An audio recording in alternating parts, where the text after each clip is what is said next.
Good morning.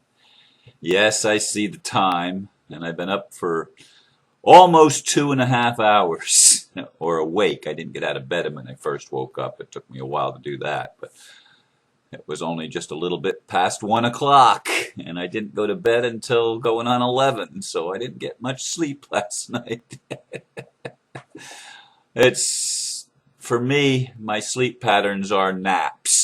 I get 1 or 2 hours here and there throughout the day as best I can, and often in the daytime they're interrupted by telephone calls, but that's okay. It is what it is. Anyway, today's title, As the Lights Come On, Truth Becomes Known.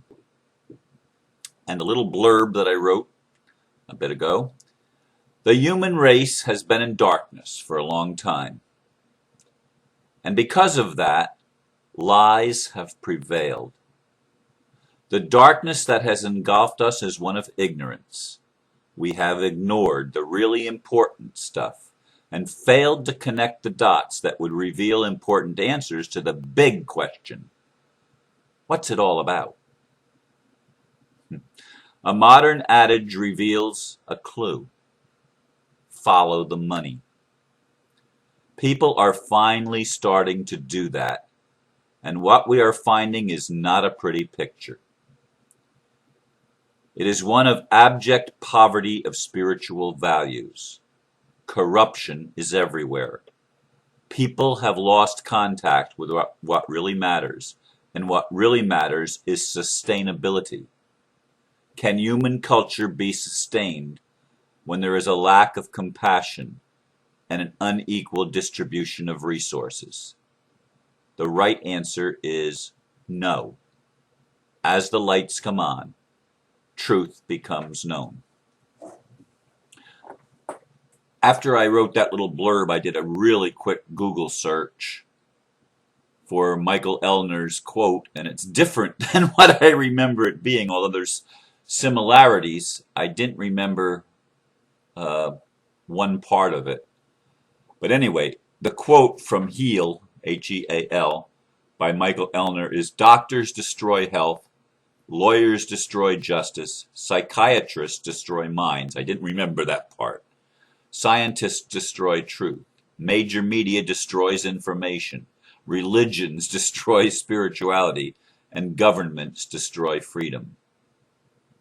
And where I found that page, there was a whole bunch of wise quotes. And I'm going to read a couple of them because, here's one from Howard Zinn in his book on page 45, Failure to Quit. He wrote, "Civil disobedience is not our problem. Our problem is civil obedience. Our problem is that numbers of people all over the world have obeyed the dictates of the leaders of their government and have gone to war, and millions have been killed because of this obedience. Our problem is that people are obedient all over the world in the face of poverty and starvation and stupidity and war and cruelty. Our problem is that people are obedient while the jails are full of petty thieves, and all the while the grand thieves are running the country. That's our problem." And I'm going to read one more quote by Samuel West from 1776. I don't know this for a fact, but I'll bet he was one of the signers of the Declaration of Independence. Just a guess.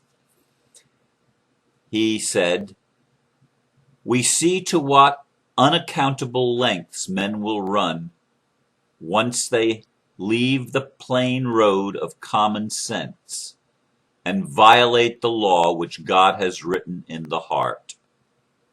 Thus, some have thought they did God a service when they unmercifully butchered and destroyed the lives of the servants of God, while others, upon the contrary extreme, believe that they please God while they sit still and quietly behold their friends and brethren killed by their unmerciful enemies, without endeavoring to defend or rescue them. The one is a sin of omission, and the other a sin of commission, and it may perhaps be difficult to say, under certain circumstances, which is the most criminal in the sight of heaven. Of this I am sure, that they are, both of them, great violations of the law of God. Indeed, it thrills me as I continue day after day to read new reports or new sharings of old reports regarding the fact that we're finally becoming aware that the financial system of the world is the root of virtually all the evil in the world.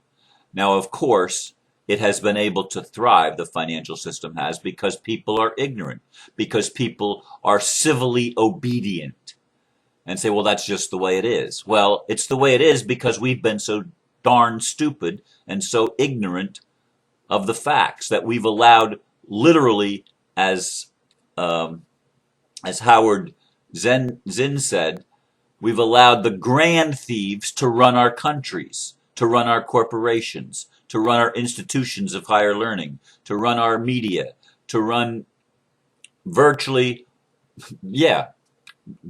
all the systems of the world, including our churches. People wonder, why, Ron, are you so against the Republic using the Bible as a law form? Because the Bible has been manipulated and it has been corrupted too. And people are unwilling to look at the corruption. I mean, look at it. Does it depict God or does it depict a tyrant who wants to kill all of the enemies and stuff like that? There are no enemies. The only enemy is our ignorance. As Samuel West so wisely said, the law of God is written in our heart, and that's basic truth. That's found not just in the Bible, which it is found in the Bible, but it's found in sacred texts all over the world. The law of God is a law of love. There was another quote. Where did I see that? Oh, that was in an email. That was in an email posted on the Galactic Free Press this morning, and it was posted by Andrea Sartori. The mind can assimilate only so far. So steeped in reason is your mind that it does not know how to go beyond the perimeters. The mind can only see so far. The human heart, on the other hand, can see everywhere. Yet, of course, sometimes the reasonable mind disciplines your heart. Love requires no reason, nor does love require reasoning. The heart loves because it loves. That is all the heart needs to know. We were created beings of light. Yes, we've gone through an evolutionary process. Yes, the lights have been turned off. Oh God, I didn't know I was going to go there. In the Garden of Eden, the God that created Adam and Eve said, you can eat of all the trees in this garden, save this one. You can't eat the tree of the knowledge of good and evil. You can't. We want to keep you ignorant. We, the gods, and it says God said, let us make man in our own image.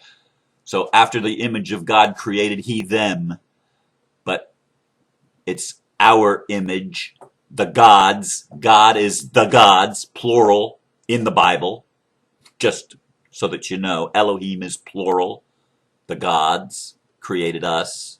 And the gods wanted to keep man ignorant. So don't eat of the tree of the knowledge of good and evil. And then this damned serpent comes along and tries to tell us, hey, you won't die if you eat of that tree. You won't die.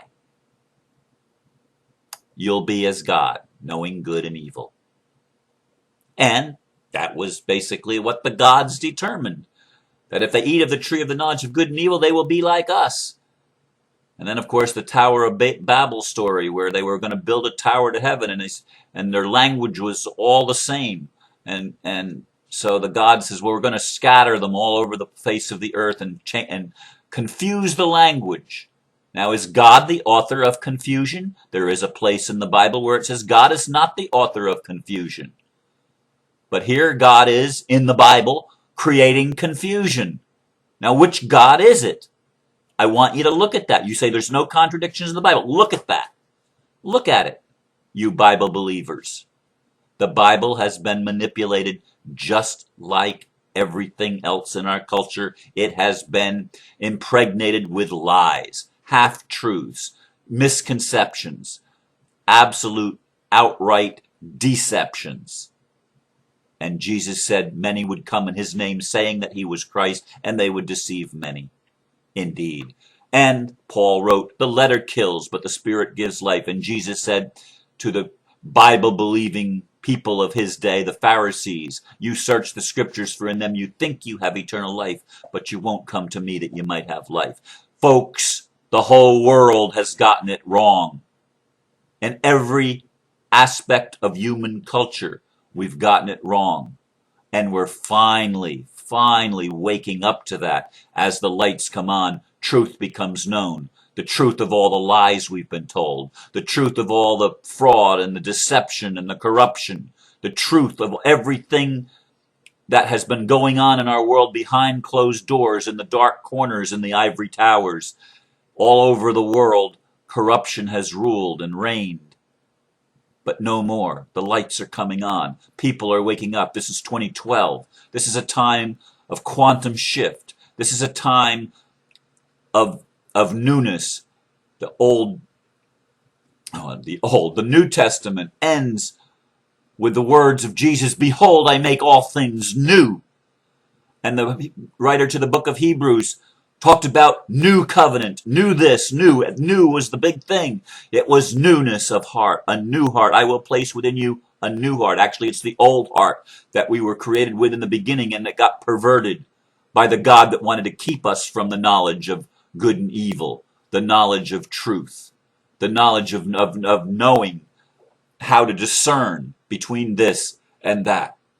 The God that was an evil God, and the good God was trying to tell us, look, you gotta know the truth, and the truth shall set you free. And then there was someone that came along later and agreed with the serpent and said, yes, you shall know the truth, and the truth shall set you free. Do you see the contradiction? I didn't even know I was going to go here. This is all coming to me fresh from spirit. I didn't even know. In my meditation, I didn't even know I was going to go where I just went. It blows my mind. It blows my mind. I wasn't even thinking along those lines. But obviously, a higher mind was. But it's time for us to look at the truth and stop being afraid to enter the cave where our treasure is. That's another poster that I shared on Facebook a couple of days ago, and I might have even mentioned it in a previous video. I can't remember. But in any case, we're so afraid to go where the taboos have been placed, where the guards have been placed to keep us from the Garden of Eden. We've been kicked out of the garden by the God who didn't want us to eat of the tree of life, because then we would live forever. Well, folks, we're already living forever. Death is not real. And we are loved, and we've always been loved. And the false gods have set up false religions and permeated all of the religions with the falsities. And yet, I honor all religions because all of them also contain truth. That's why I quote from the Bible, because it contains words from God. And if my culture was Islam, I would find the truths in Islam that speak to my heart and resonate with my spirit, and that my soul knows is true. And if I was born Hindu, I would study the Vedas and the Bhagavad Gita, and I would know what the truth is, because I would know that it's written on the fleshy tables of my heart, where God promised in the Old Testament and fulfilled and re-promised in the New Testament that he would write the laws on the fleshy tables of our heart, as that guy, what was his name? Samuel West indicated, God writes his law in our hearts, and we know the truth. And if we live the truth, we will be set free. It's one thing to know it intellectually, but when it gets down to the heart and we start living from the heart, living from passion and compassion, living from a place where we won't accept the lies, we won't accept the fraud, we won't accept the corruption in high places. We won't accept it anymore. The lights are coming on and the truth is becoming known, and it's going to change the world. It is changing the world. We are being changed. A new creation is being born. A new humanity is being brought forth from the Spirit of the living God. As Jubilee is fulfilled, as debts are forgiven, as the slate is wiped clean, and as we are given a new opportunity to create heaven on earth. And this time we're going to do it. I leave you with these words and thoughts. Namaste. Thank you for listening.